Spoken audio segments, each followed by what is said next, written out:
Hai, aku Dendi dari podcast Rehat Sejenak. Terima kasih ya sudah berhenti sebentar. Aku harap kalian merebahkan badan, juga mendengarkan.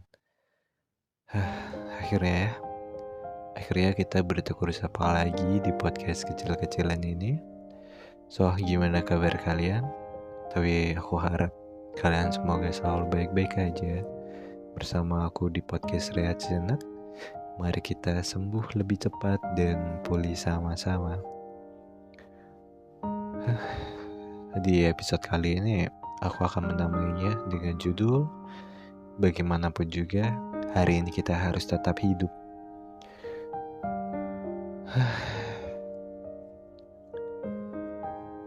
So, baiklah, di episode kali ini kita akan ngobrolin tentang perihal depresi.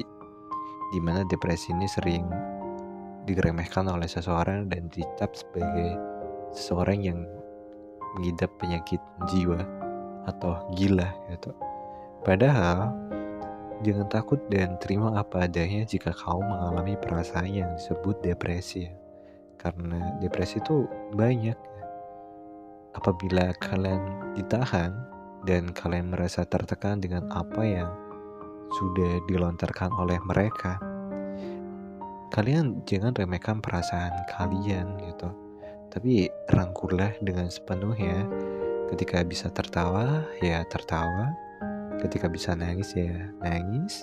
Ketika bisa bahagia sambil menangis juga lepaskan aja semuanya. Kayaknya hal yang terbaik adalah lebih jujur pada emosi kita, tetapi jangan melupakan tentang rasionalitas kita gitu. Kan banyak tuh orang-orang yang sekarang tuh ketika mereka depresi lah, ketika mereka mengalami kesulitan dalam hidup mereka, pada akhirnya mereka tuh mengambil jalan pintas, mungkin amit-amit ya titik paling terendah adalah menyerah pada kehidupan mereka sendiri gitu. Padahal kita diberkati oleh Tuhan Yang Maha Esa, itu kemampuan berpikir secara rasionalitas, gimana caranya kita memecahkan masalah, dan berharap. Karena dalam hidup, kalian jangan pernah sekali berhenti berharap kepada diri kalian sendiri. Karena dengan harapan itu tadi, kalian itu udah menyelesaikan 1% permasalahan yang ada dalam diri kalian. Kalau kalian berhenti berharap pada diri kalian sendiri, alhasil memecahkan masalah dalam hidup itu akan lebih sulit lagi ketika harapan itu hilang dari kehidupan kalian gitu. Jadi kayak gak ada salahnya ya kita berharap, berekspektasi lebih tinggi lah. Barangkali itu adalah acuan kita untuk mencari sebuah progres untuk diri kita berkembang gitu. Sehingga ketika kita jatuh, kita masih punya harapan lagi ya untuk memotivasi diri kita sendiri gitu ya kan. Karena meskipun kalian sering mengalami depresi dan terkadang-kadang kalian juga bahagia atau enggak, mood kalian juga mempengaruhi itu, ya kalian harus hidup dan memikirkan hal-hal kecil yang membuat bahagia. Bagaimanapun, hidup tetaplah hidup. Sebab hidup adalah sebuah keberkahan. Karena ketika kita hidup, Tuhan tuh memberikan karunia kepada diri kita masing-masing. Ya bukan ya so bijak atau so ngajarin ya, tapi barangkali ucapan-ucapanku ini atau enggak evaluasi kalian melihat lingkungan sekitar kalian itu menjadi titik balik kalian menyelami lebih dalam lagi apa yang kalian punya, lebih menyayangi lagi kehidupan kalian itu ingin diarahkan ke arah yang lebih baik dan lebih positif gitu ya kan. Jadi akhir-akhir ini aku tuh lebih sibuk dari biasanya ya. Bangun pagi, kerja, pulang, beberes kasur. Dan bahkan ketika aku libur, aku tuh gak pengen hari libur tuh ada dalam kalenderku gitu ya. Karena aku sendiri gampang stres gitu. Karena stresnya tuh kayak orang lain tuh pada berprogres ya. Tapi kenapa aku baring-baring, scroll segala macam gitu. Kayak aku ngerasa tuh hidup tuh kalah gitu dengan orang lain. Sampai-sampai aku mikir, waktu untuk berpikir pun itu menjadi lebih sedikit, saking sibuknya ya. Tapi aku ngerasa nggak sibuk-sibuk banget ya. Tapi sibuk. Gimana sih? Ya pokoknya kayak gitu lah ya kan. Padahal banyak hal rumit yang terlintas dalam pikiranku. Tapi aku tuh nggak bisa memecahkan masalah dalam otakku. Kayak semuanya tuh di satu sisi ada baiknya bahwa aku tuh masih belum mati. Namun di sisi lain, aku juga takut bahwa pikiran yang makin rumit ini suatu saat akan menarikku kembali ke dasar emosi yang paling bawah. Ya, pada suatu saat akhirnya aku ingin ketika aku merasa depresi, aku takutnya aku akan mengakhiri hidupku ya. Ya menurutku, sulit untuk mengatakan bahwa kita tuh hidup hanya soal bernafas ya kan. Yang banyak hal yang kita alami selama kita hidup, bukan hanya soal bernafas saja gitu. Dan sebaliknya, ketika orang-orang berpikir bahwa hidup bukan cuman soal bernafas saja, beberapa orang-orang masih terus berupaya sekuat tenaga untuk memperbaiki dirinya bahkan ketika usia mereka dapat dikatakan waktunya untuk berhenti atau beristirahat lah untuk jadi yang lebih baik gitu. Contohnya ini, kayak aku kerja kan ya, di jalan tuh aku ngelihat ada seorang penjual, badan dia tuh udah tua gitu. Nah, habis tuh aku penasaran kan ya, kayak dia tuh jualan apa sih? Akhirnya saking penasarannya aku mendekat lah. Aku tanya, "Pak, jualan apa pak?"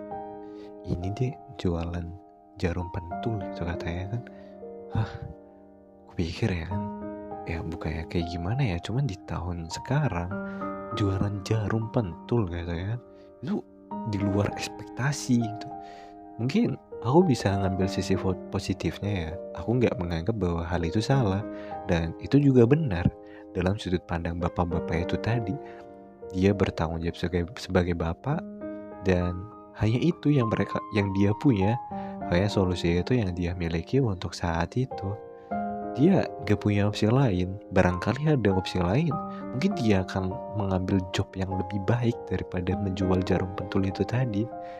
Ya karena hidup memaksa dia untuk bertahan, karena dunia kita yang sekarang ini itu cukup berat sekali. Pada akhirnya ucapanku tuh kembali lagi kalau kita harus tetap berharap pada apapun itu. Oh, respectnya aku di sana, aku nggak melihat bapak itu menjual kesedihan. Dalam kata lain mungkin dia mengemis, meminta empati orang lain. Meskipun dia seperti itu, dia mempunyai harga diri yang cukup tinggi dan prinsip hidup yang kuat bahwa dia berperan sebagai bapak laki-laki yang harus bertanggung jawab. Ya,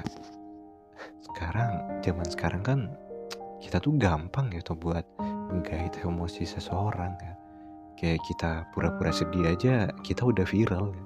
Kita pura-pura cerita sedih lah, diundang podcast ini sana sini gitu ya kan. Kita udah dapat panggung dalam kesedihan ini. Tapi apakah hal kayak gitu itu bisa baik? Apakah kita harus meniru mereka dan menjual empati kita bahwa kita harus sedih dalam hidup kita? Ya pada akhirnya semuanya akan kembali lagi ke pribadi masing-masing. Dan contohnya aku yang telah berusaha untuk lebih percaya diri lagi ya. Meskipun aku ngerasa kalau gak secepat itu mempercayai diriku sendiri. Karena ada fase dimana aku sendiri sering down, sering gak percaya diri, dan apa yang aku lakukan ini benar atau enggak gitu. Mungkin dari kalian juga pasti bertanya-tanya kayak gitu. Dan kurang lebih kita sama lah. Kita dilahirkan di dunia yang berat kayak gini. Kita sebagai Gen Z juga indis ekonomi gitu ya kan. Apa namanya, kayak dolar naik lah, BBM naik, semua harga juga naik, kebutuhan kita, lapangan kerja kita juga semakin hari semakin menipis juga. Mana yang katanya 19 juta lapangan pekerjaan itu gak ada ya. Kita cuman berharap pada diri kita sendiri. Kita berharap bahwa hidup kita ke depannya bakal layak.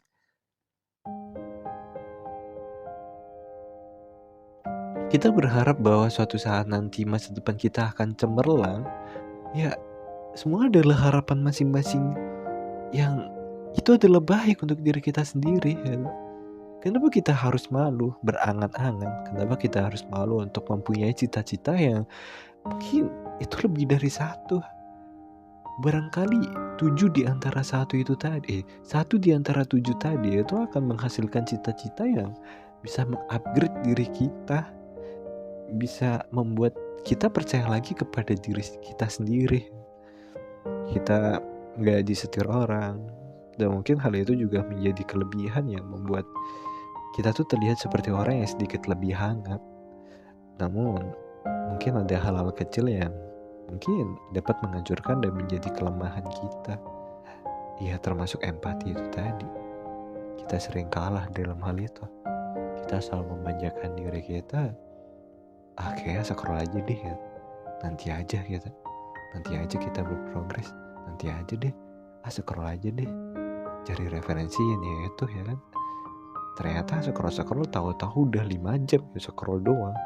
Video 3 detik yang kita tonton tuh bisa sampai 5 jam gitu kita mantengin HP.